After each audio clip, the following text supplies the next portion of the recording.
The following program was provided by an independent producer solely responsible for its content. The opinions expressed do not necessarily represent the views of this station, its staff, board of directors, or underwriters. Hello, I'm Carl Seidel, host of The People's View.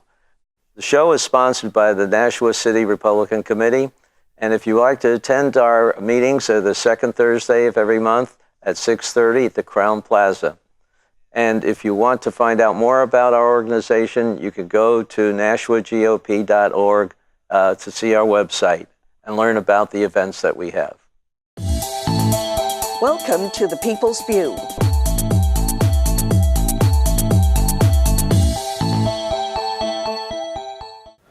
Hello, and help me welcome Lothrop. Lothrop. Lothrop. I'm sorry. That's all right. Lothrop. And it's Di is for Diane. It's Di is for Diane, yes. Okay, so we got that straight, so they know how to vote for you. You're in Ward 5, and you're running for the first time, but you've been an activist for a long time, and you're also the organizer for a lot of the local Republican Club events. Yes, I am. You've been able to get some good speakers in for that. Oh, yeah, I've had a lot of good ones. Andrew Breitbart, John Bolton. Right. And, Sheriff Joe Arpaio, he was a character. Well, your last one was a pretty good one.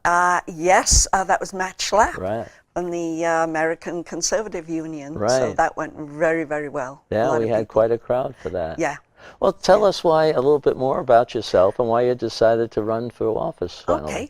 Well, as you can tell from my accent, I'm not from around here. I try to tell people I'm from Georgia, and they don't believe me.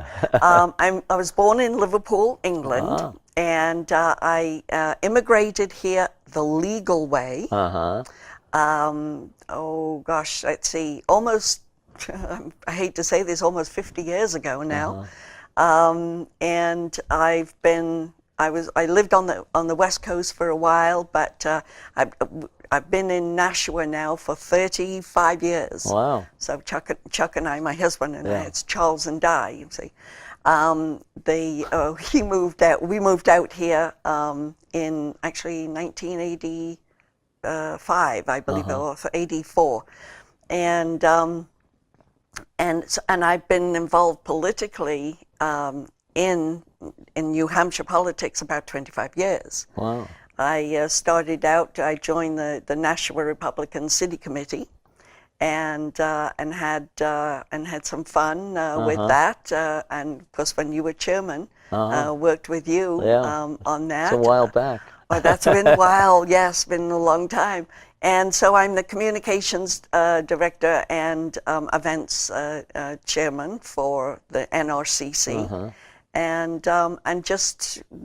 just do a lot of activism, all you around and your the husband state. both are active in Yes. it, and I know you write a lot of letters to the paper. Oh, yes. And they publish them. And they publish them, yes. I just wrote one last week on the Judge Kavanaugh situation, and I sent it on Saturday morning. And the editor called me Saturday afternoon, said it's going in on Sunday, because obviously it's a timely issue. Right. So I do a lot of writing of letters. I also write a column for the Boston Broadside. Oh, really? And that's a conservative newspaper out of Massachusetts. Oh. So I've been doing that. You convert anybody down there? It's kind of hard. I moved up here because I was not voted out, but they divided up my district so that it was no longer Republican. No chance of getting a Republican in. Well, there are a lot of conservative writers for this newspaper, and I know it's on subscription. And so anybody could get that? Yes, sold in Nashua. Well, before we forget, how about people wanting to get in contact with you? How do they do that? Okay, they can contact me at my email address is Di Lothrop. That's DILOTHROP @yahoo.com. Okay. And it's a good way to get to contact, because I find that better than just a phone call or anything, because they can say what they want to say there, and you exactly, and you have a written response that really gets you to, because sometimes people either talk too fast or they talk too softly and you can't understand it. Yeah, And yeah. I hate that. Yeah, I just had a phone message just the other day, and it sounded like, and I couldn't understand a word. So luckily I had their phone number and I called them back. And but yeah, it's so phone messages sometimes hard, especially if you get someone who speaks very quickly. That's right. You're right. Well, it took you a while to decide to run for office. You've been very active, so now you want to get in there and do something. Yeah. Well, actually, though, I first ran back in 2006 and got through the primary then. But in the general election, because that wasn't a good year for Republicans. No, that wasn't. It was a terrible I year. lost too that year. Oh, you did? You know what? I didn't remember that, but I'm glad you came back because we need you. But I lost in the general election by just about 100 votes. Yeah. And it was a young gentleman, young Democrat, who won, and I followed him after he got into the House, and he didn't show up for any votes. He didn't show up for any hardly any sessions. So it's somebody pointed out to me, well, maybe that was good, because then he didn't vote with the Democrats. But I said, yes, but that meant one less Republican vote, if I had been there. Yeah. But that didn't deter me, But I know it has taken me a while, 12 years now, to decide to run again. So I'm running now. So what do you think you want to do when you get there? Well, it's all going to be brand new to me. It's very different than being an activist, and now I'll have to learn a whole new way of doing things and how the bills are passed, how they're presented. I have no idea yet. They usually give you a very good break-in. Okay? That's what I heard. The teaching is very good. It's simple once you learn it, and they're always there to talk to you. We do have a caucus, and every time when we vote, just before we vote, so if you're not sure what to do or you're not sure whether you want to get up and say something, they'll tell you how to do it. Yeah. That's how it's done. That's good to know. Yeah. That's There's a caucus always there that we discuss this. There's actually more than that. I mean, you have committees that'll caucus on the bills that are going through before they're voted on in the committee. So you have an idea of what's happening, and if you have some objections that maybe you can get them clarified before you actually have the vote. Oh. So there's a number of different things you do pick up pretty quickly. Yeah. So. I just know that I'm my own person, and I have my own beliefs, and so I'm not going in there to just be a vote, just to be part of the good old team or something. Yeah. I will listen to constituents, and of course, base my vote on them and my beliefs too. Right. So. And I know you're not bashful and won't speak up because I know you're very comfortable with saying what you mean. What you want to do. Yeah. But your key areas like the budget, that's going to be discussed the first term, and what we're going to do in certain things is going to be probably 1,000 bills that you have to go. Yikes. So I don't know which committee you're going to be on because some have a lot more than others. Yeah. Now I understand you do get a choice of which committee you would like to sit on. Is that right? The choice isn't the correct word. Okay. You can request 3 committees. Oh, okay.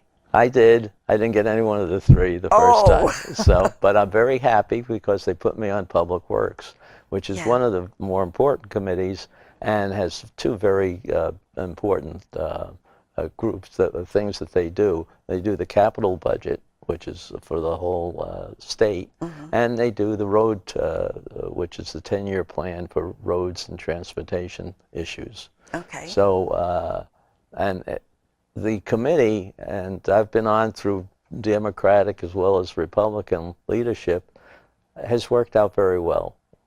I would say 90% of the things we vote on, we go with almost unanimous vote. There's very few.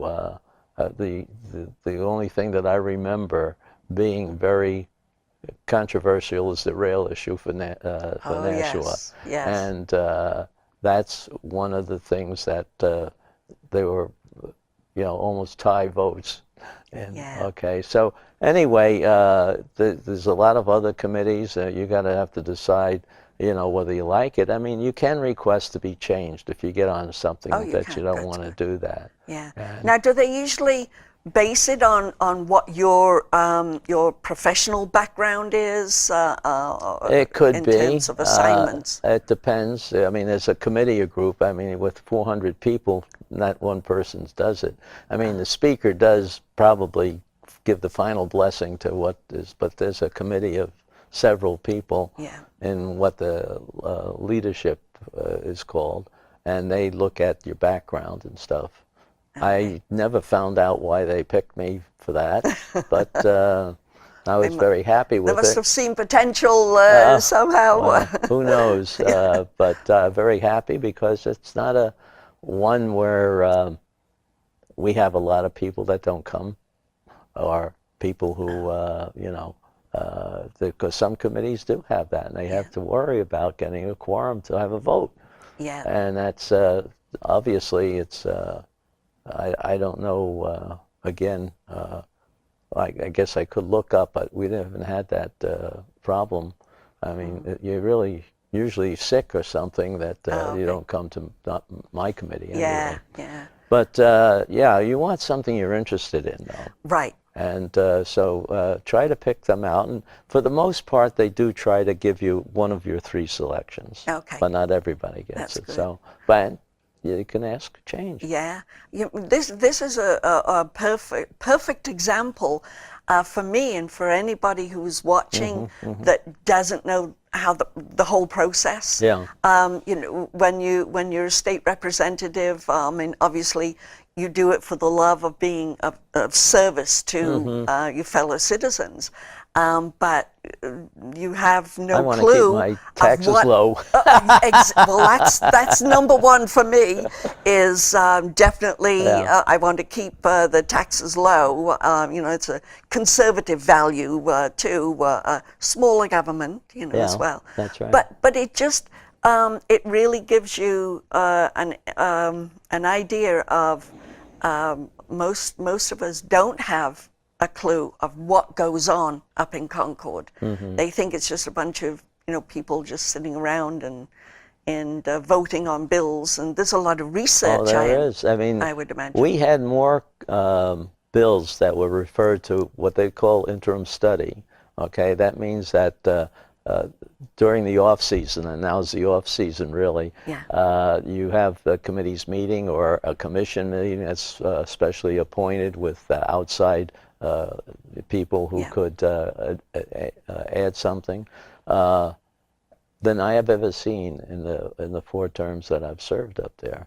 I'm on one of them, which has to do with the marijuana uses. It's not pro or con marijuana, but it's if we write legislation, because there's 3 bills on different aspects of using marijuana that weren't complete, so they go to interim study. Well, it could have been better if you had, when you submitted the bill, had considered all these points.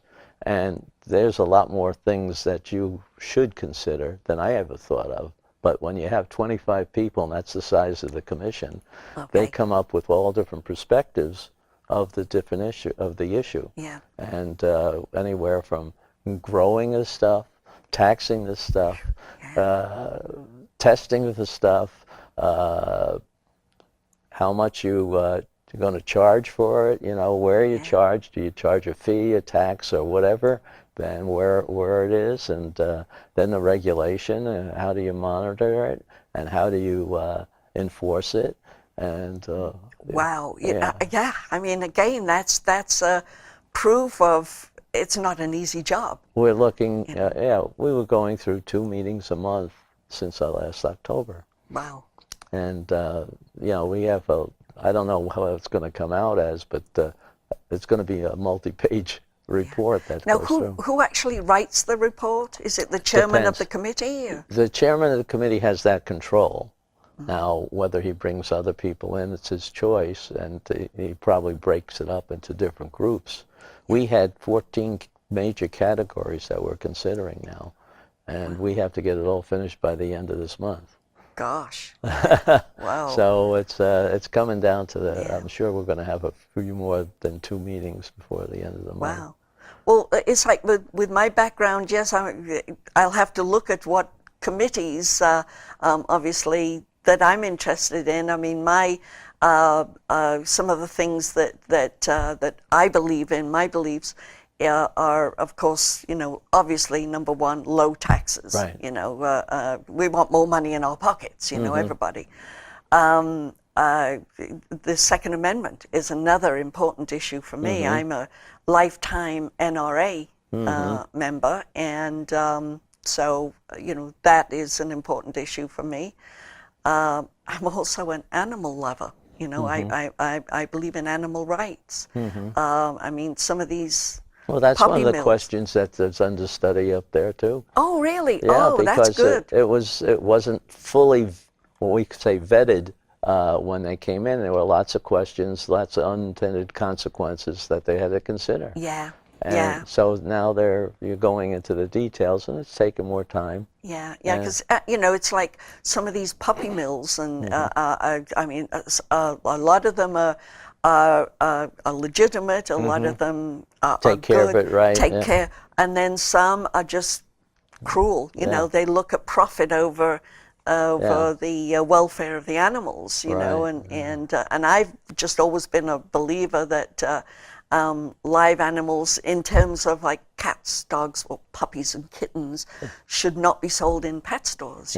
So that's another area that's important to me too, and to other, hopefully, a lot of animal lovers, out there.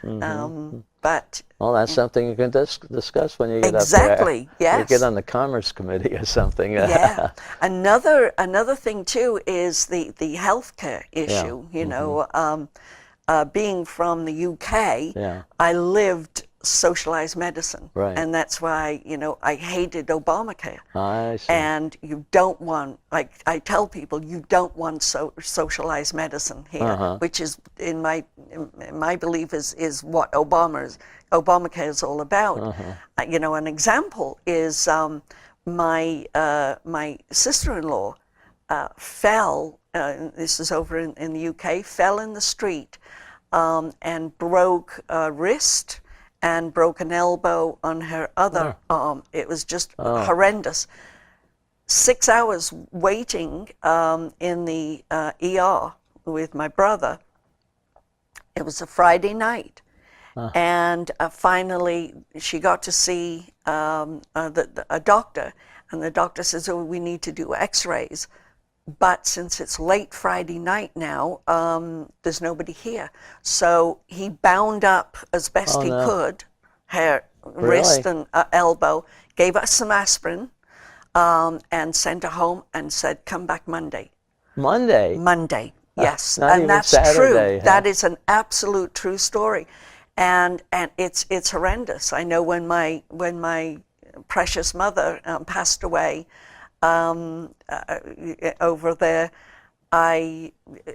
she was in what they call, and it's technically, I know Sarah Palin, I think years ago had coined the phrase dying room, but that's what Mum was in a room. She wasn't hooked up to monitors, so if it wasn't for the fact that my brother and sister and myself were 24 hours stayed with her, we would not have known the time of death and and her condition, because the nurses were just, there's so few of them. Yeah. It's awful. So healthcare issue, of course, it has to be affordable.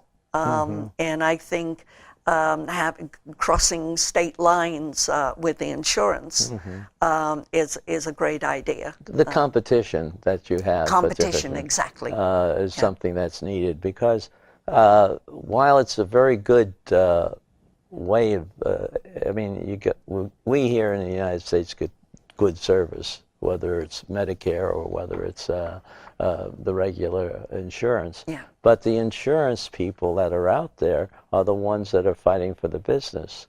And they are more interested in making sure that the people get treated appropriately and they are appropriately signed up for the medicine they get. Yes. The things that bother me most about single payer is they ignore some of the problems they have. And they live with maybe a 10% error, where the mistakes are and where they're wasting money. Yeah. And they still have a high error rate, but insurance companies, if it gets at 1%, they're upset. Yes. You can't live with 1%. Well, and that's you got to true. follow up on it, and you make sure you don't have these places that are sending in bills erroneously. And Yeah. there are a lot of them. I think you might have seen them on television.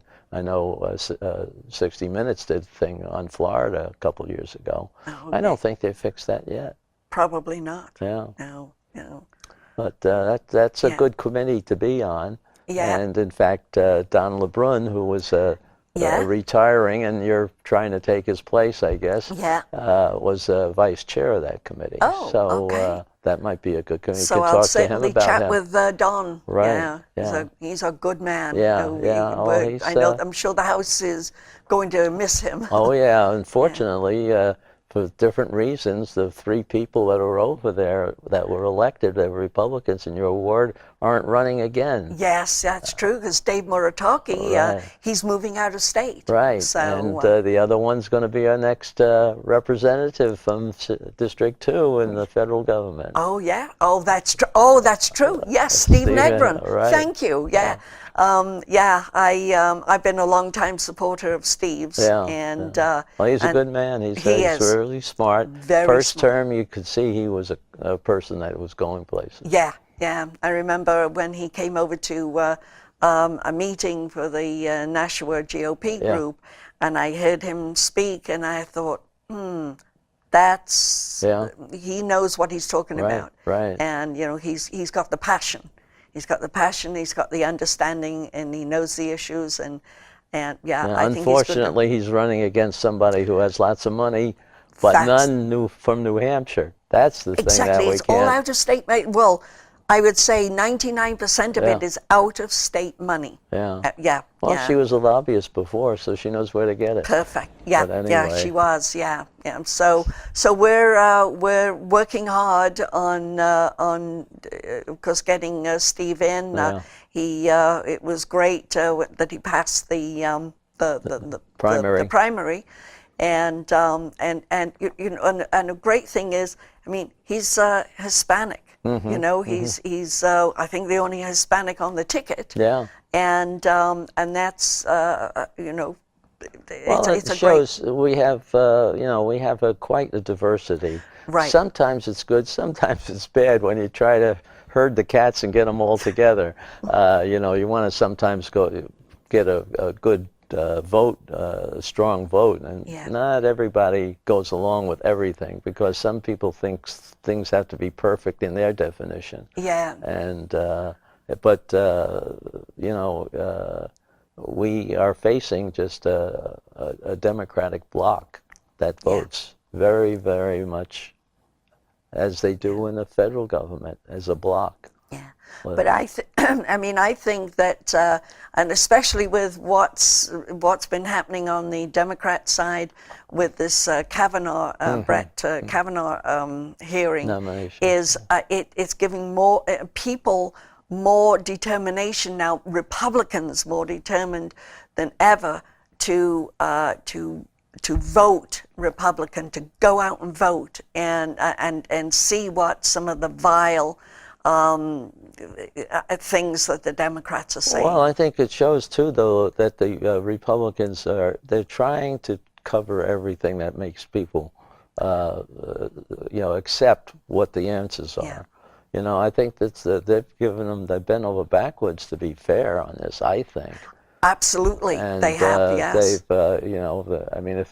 As somebody said, if this was a court of law, they would have thrown the case out. They would have done, yeah. I mean, it's not that you're trying to pick on women or anything like that, but it wasn't substantiated. Exactly, yeah. I mean, And, if what do you do then? You have nothing corroborated, corroborated. So it's you can't go by he said, she said.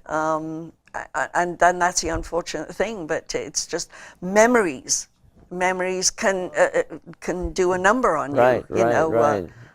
So they didn't try to interrogate her on that, which I think that was appropriate. Yeah. But you do have a lingering doubt, know. Yeah, they were very respectful of Dr. Ford. And both of them were believable, but you don't.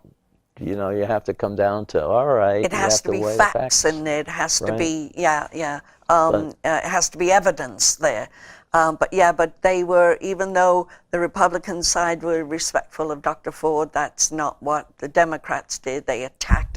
Well, they didn't even treat her right. From the beginning, keeping it, and it just looked bad, I think, from the outside. Yeah. I mean, I sincerely, as a woman, I sincerely hope that Judge Kavanaugh, will be nominated. And I think he's an expert judicial. Yeah, I mean, after 36 years, and after 6 FBI reports already on this man, and they've never uncovered any of these same allegations. Right. It just, Well, Di, we're running out of time, believe it or not. Wow, I don't believe it's... what else would you like to leave with the audience? Well, Ward 5 residents, please vote for me, Di Lothrop. I will listen to you. I will be very happy to be of service to you. And let's make this also a red tide. Okay, very good. And thank you for listening in. I'd like to remind people that on the second Thursday of every month, the Nashua Area Republican Committee meets at the Doubletree. Doubletree. Yeah. Now it's not the... No, it used to be the Crown Plaza. Right. She was the one that set it all up over there, so she knows all that very well. But we have guest speakers. You'll find out more about political issues, and you can also go to our website at NashuaGOP.org, and you'll find past interviews of the different people. I've interviewed the governor, the president of the Senate, and the Speaker of the House. If you want to see them, they're all on file on our website. So I hope to meet some of you sometime at one of our meetings. Thank you for listening in.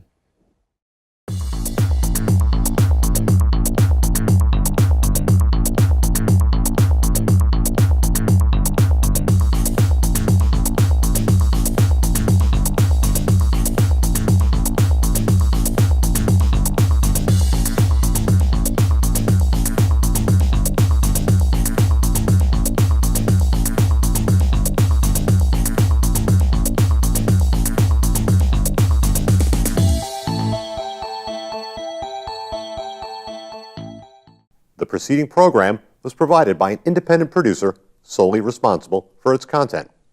The opinions expressed do not necessarily represent the views of this station, its staff, board of directors, or underwriters.